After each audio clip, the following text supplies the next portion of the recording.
Well, we saw the Green Bay Packers showing Jordan Love. The Jordan Love era began, and it was very lackluster. Like, there was no hoopla. There was no, like, cheers on Twitter. It was basically like, he's coming to work. Here he comes.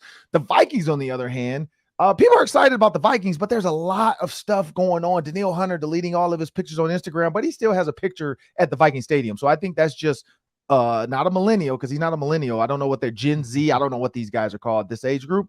But I think that's just what the new age kids do. They delete their Instagram. But then you add Garrett Bradbury showing up saying it doesn't feel like spring. You show Kirk Cousins showing up looking more business-like. We're going to do a Vikings edition of Daily 3. That's the 3 topics from OTAs. This is off-season workouts or all, whatever you want to call them. But Sam, spring training starting for the Vikings. Take it away. You got it. So there were 6 press conferences over the last 2 days. I'm going to try to boil down what I think are the 3 biggest quotes or storylines that came out of that. Mm-hmm. Harrison Smith spoke yesterday, and he admitted, Ron, he said that retirement thoughts have crept into his mind, not just this past year, but in recent years. Do you think Harrison Smith is on the verge of retirement? Will he retire as a Viking? I think so. Yeah.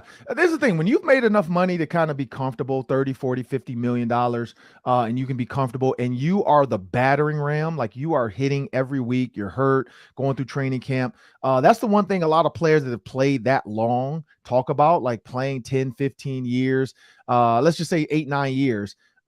They always say when they're done, they feel so much better. Their bodies feel better. Their mind is better. They're not worried every day. And then, he's got a baby now.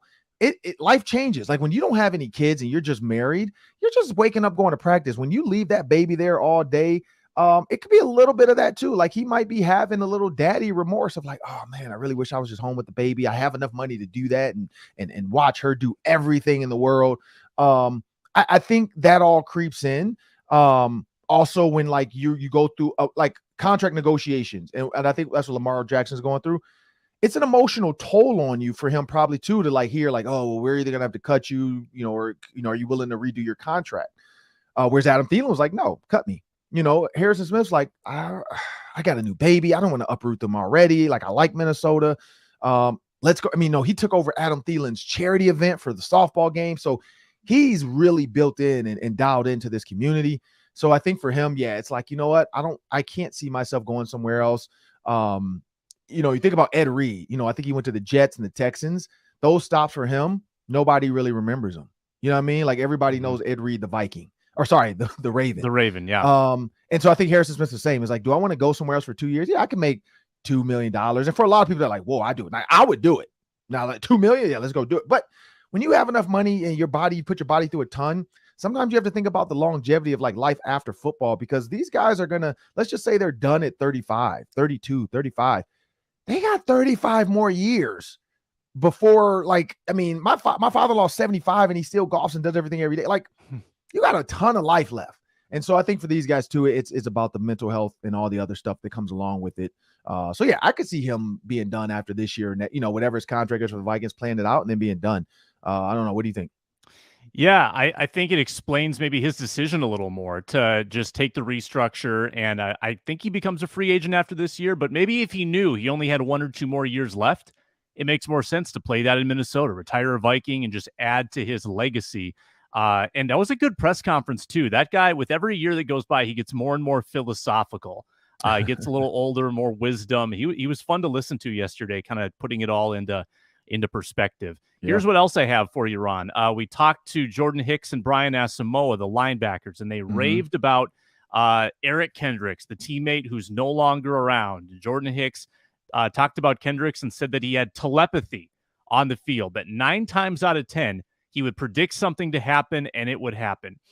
With that in mind, how much are the Vikings going to miss Eric Kendricks this year?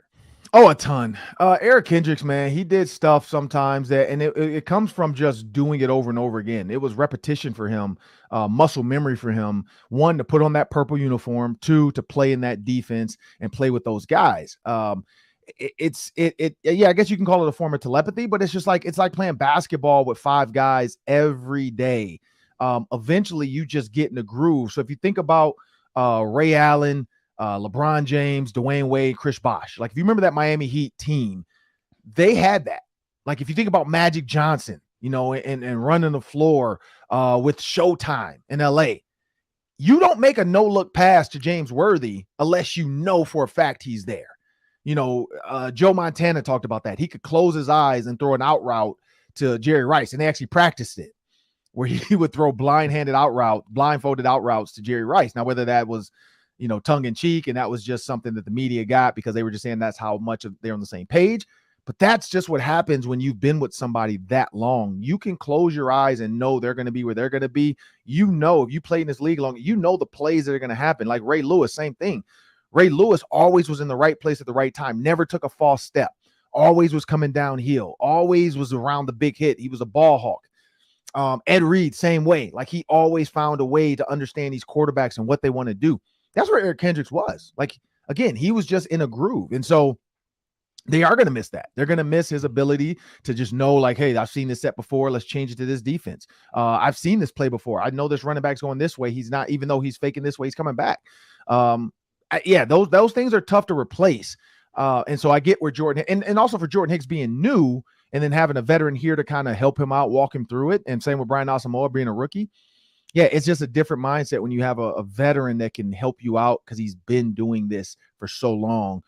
They're going to miss that. They are going to miss that. And I think it explains why they wanted Hicks back, because if you lose Kendricks, you need a veteran back there who can get people organized. I mean, you can't leave that up to Brian Asamoah in his second year. I think you need it, even if Hicks has lost a step maybe in his career, I think you need his mind to help maybe he's got the green dot this year, just calling the plays and getting people in the right spots. Last one, Lewis Cine spoke on Monday. He said that he's doing a lot of activities at full speed. Wouldn't give a timeline for his return back to the field, but things are progressing really well for Lewis Cine. What do you expect his impact is going to be this year? Oh, man. I don't know. I really don't know because, again, when you look at Bynum, he made it so hard to put Lewis Cine on the field. I don't think it was a Lewis Cine issue. I think it was a Cam Bynum celebration. Lewis Cine, I think without Cam Bynum, Lewis Cine probably does start the season off. But Cam Bynum through training camp, Cam Bynum through the preseason, he made it impossible for them to do that. Like if you think about, I've heard this story with Ryan Clark. When he goes to the Steelers, there were other safeties and DBs in the running to be, number one. And Mike Tomlin, and now we just see Dick LeBeau come out with the tweet or whatever. He doesn't tweet, but somebody tweeted Dick LeBeau said this about Ryan Clark, that he was one of the smartest, hardest working safeties he had ever seen in his life. And I think that's what Cam Bynum did. He put himself in a position where the coaches were like, man, how can we start this rookie? And this other kid is giving us so much. He's given us so much flexibility as a former corner. He can come down and cover in the box. He understands route recognition as a nickel corner. He works well with Harrison Smith. Are we going to have that same type of play from Lewis Cine? Maybe, but it's maybe worth taking off what we know we can get out of Cam Bynum, which was a really good season. So I think that's going to be the issue. I think for Lewis Cine, they're going to have to find a way to get him on the field. Like, again, you can't replace Cam Bynum until either he leaves, because he's earned that spot now. Like he's the starting safety alongside Harrison Smith. We were always saying who's going to be next to Harry. Now it's Cam Bynum. For Lewis Cine, he has to find a way on the field and nickel, maybe be a big safety in the box, like we wanted with Jaron Kearse.